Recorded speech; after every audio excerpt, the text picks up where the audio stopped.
Hi, I'm Zachary Cowan, the author of the Study Daily books, and thanks for joining me for a look at Doctrine and Covenants, section 115. Early on in the history of the church went by many different names. The Church of Jesus Christ, the Church of Christ, the Church of God. And this caused a lot of confusion as people went out and did missionary work, and they're like, oh, what church do you belong to? And it would be different depending upon who was talking. So eventually an inquiry was made. What do you want your church to be called? The restored church to be called in the last days?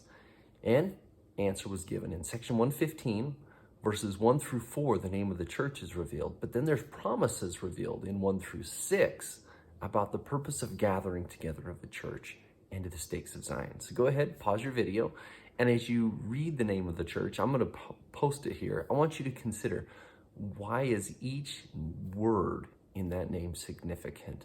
What does it teach us? And what are the promises for gathering together in the stakes of Zion? See you in a minute.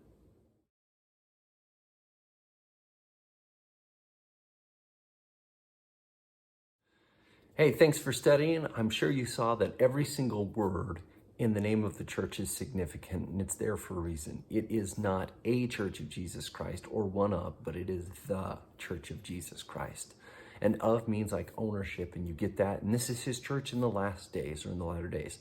Just recently, there have been several talks given about the importance of the name of the church.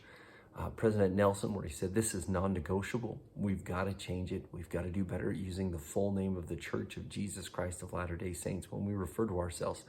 But he gave promises that almost seemed uncommensurate with doing this. If we will use the correct name of the church, he promised that new things would be opened up. The power of God would be opened up to us and to other nations.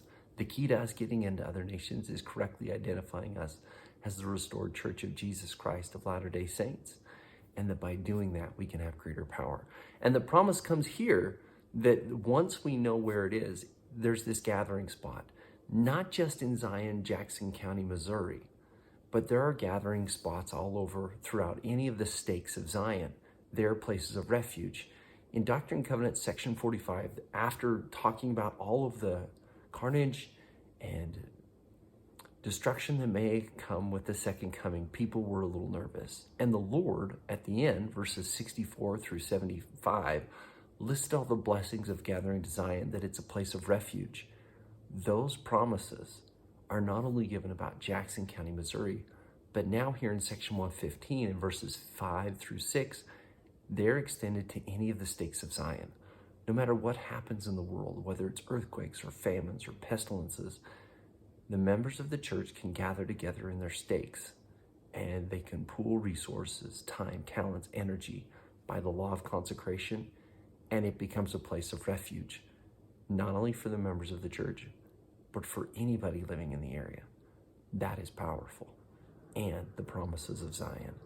When have you felt those powerful, protecting promises in your own life? Now the Lord goes on in verses 7 through the end of the section to talk about the pattern of building temples.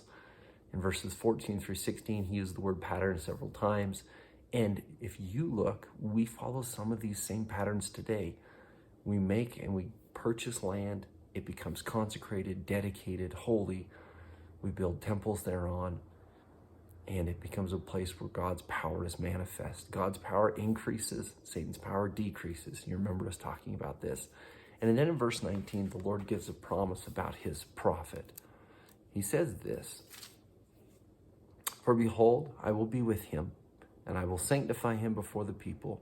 For unto him I have given the keys of his kingdom and my ministry, even so, amen. God has given us a prophet with keys and ministries to lead us and direct us in the organizing of patterns and gathering together in stakes so that we can receive the blessings of gathering. We can build temples. We can provide protection and humanitarian aid to all the world.